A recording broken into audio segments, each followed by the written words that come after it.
Bom, pessoal, nesta videoaula nós começaremos o estudo de equações diferenciais de segunda ordem que tem uma dessas duas formas aqui. Notem que o y'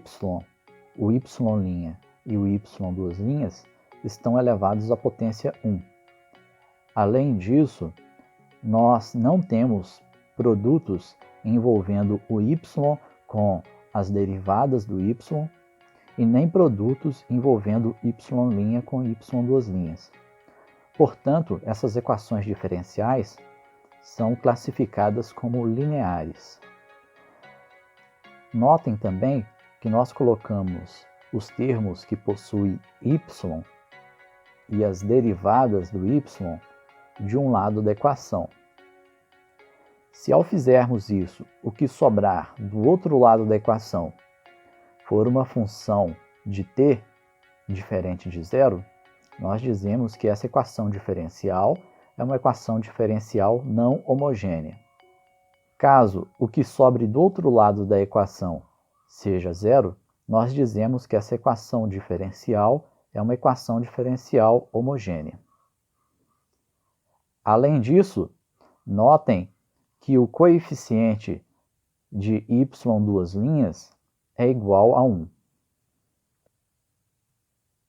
Quando estamos estudando equações diferenciais de primeira ordem, os problemas de valor inicial são caracterizados por uma condição inicial. Quando estamos estudando equações diferenciais de segunda ordem, os problemas de valor inicial são caracterizados por duas condições iniciais.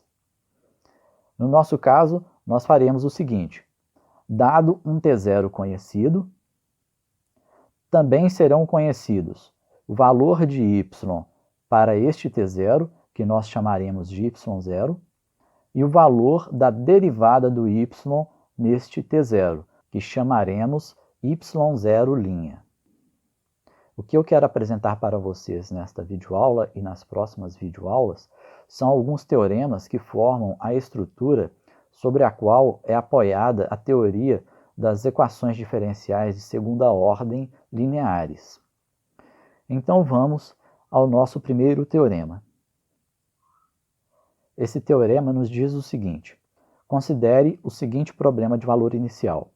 Aqui nós temos então a equação diferencial de segunda ordem linear e temos aqui as condições iniciais.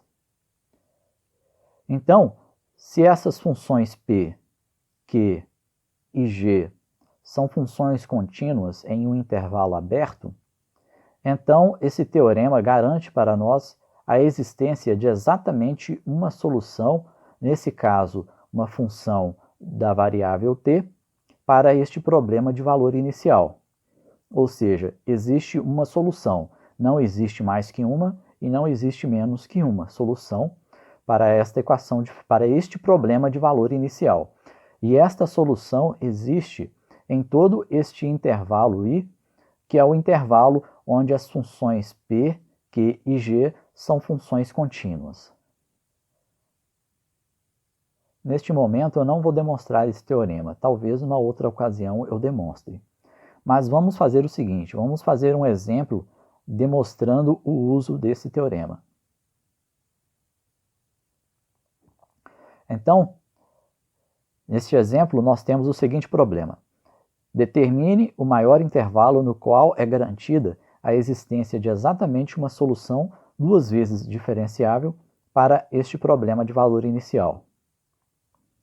Note que não está sendo pedido para determinarmos a solução do problema de valor inicial. Está apenas pedindo para determinar o maior intervalo no qual é garantida a existência de exatamente uma solução. O teorema que acabamos de ver não fala nada a respeito de como obter as soluções do problema de valor inicial. O que ele nos diz é as condições nas quais é garantida a existência da solução do problema de valor inicial. Então vamos lá.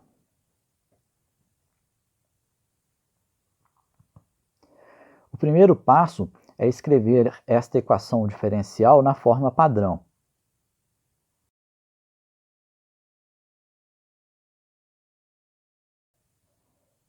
Ou seja, nós vamos pegar os termos que têm y, y' e y2', vamos deixar de um lado da equação, e os demais termos nós colocamos do outro lado da equação. Comparando esta forma padrão com a equação diferencial que foi fornecida, nós observamos o seguinte: a forma padrão da equação diferencial tem como coeficiente da derivada segunda o 1. E no caso da equação diferencial dada, o coeficiente de y2' é esta função de t. Então, para escrever esta equação diferencial na forma padrão, o que nós vamos fazer é dividir os dois lados dessa equação por este fator de y2'.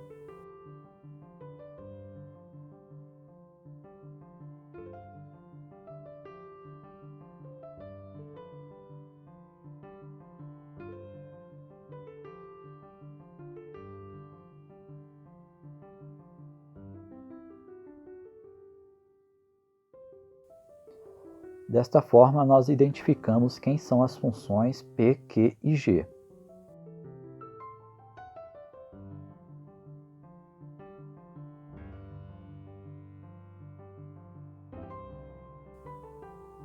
Como a função g é diferente de zero, então a nossa equação diferencial é uma equação diferencial não homogênea. O teorema que nós acabamos de ver garante a existência de exatamente uma solução em um intervalo aberto, onde essas funções p, q e g são funções contínuas. Então vamos determinar os intervalos onde cada uma dessas funções é uma função contínua.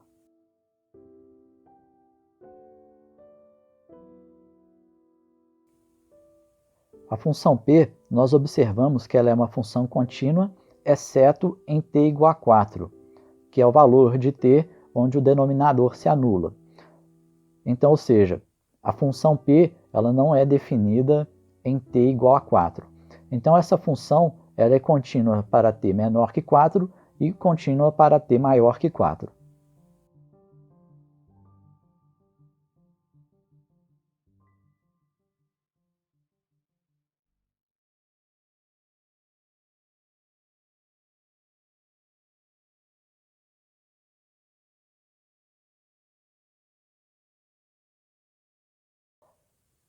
A função q tem como denominador uma função logarítmica.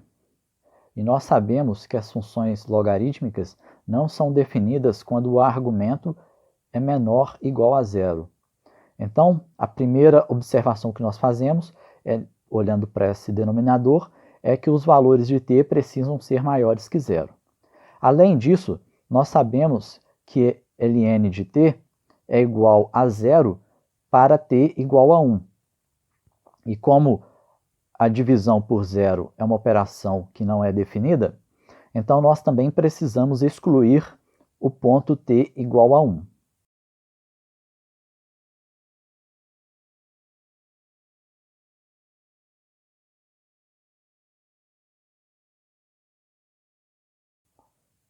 Olhando para a função g, nós temos o seguinte: cosseno de t é uma função contínua para todos os valores reais de t. Ln de t no denominador. Então, nós precisamos excluir os valores de t menores ou iguais a zero. E esse pedacinho aqui, t menos 4, nós precisamos excluir o t igual a 4.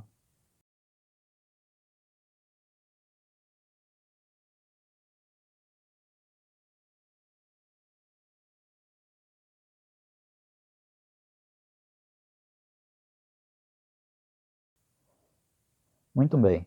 Então, aqui estão os intervalos de continuidade de cada uma das três funções. Então, nós precisamos fazer o seguinte: nós precisamos determinar os intervalos nos quais as três funções são contínuas simultaneamente. Para isso, nós pegamos a interseção desses intervalos.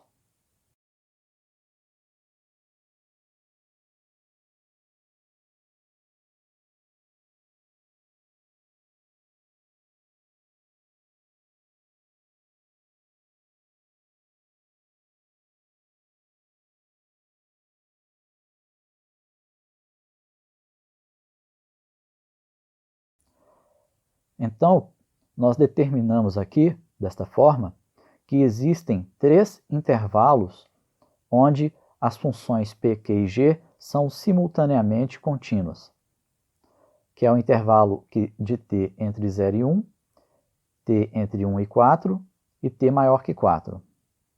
Então, nós temos esses 3 intervalos abertos onde essas funções são contínuas. O exercício pediu para nós determinarmos o maior intervalo no qual o problema de valor inicial tem exatamente uma solução. Bom, nós temos 3 intervalos. Nós temos esse intervalo que vai de 0 até 1, que tem tamanho 1. Temos o intervalo que vai de 1 até 4, que é um intervalo com tamanho 3. E temos um intervalo que começa em 4 e vai até infinito. Bom, mas o detalhe aqui, um detalhe importante a ser observado é o seguinte.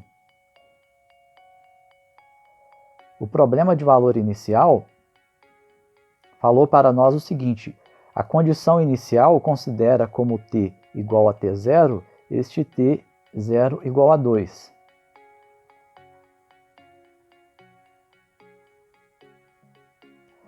Então, nós precisamos pegar o intervalo que contenha este ponto t0 igual a 2, onde a função y vale 5 e onde a derivada da função y vale menos 3.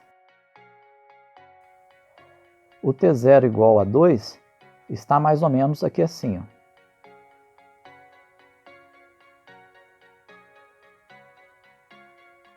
É onde estão definidas as nossas condições iniciais. Desta forma, o maior intervalo no qual é garantida a existência de exatamente uma solução para o nosso problema de valor inicial é esse intervalo aberto que começa em 1 e termina em 4.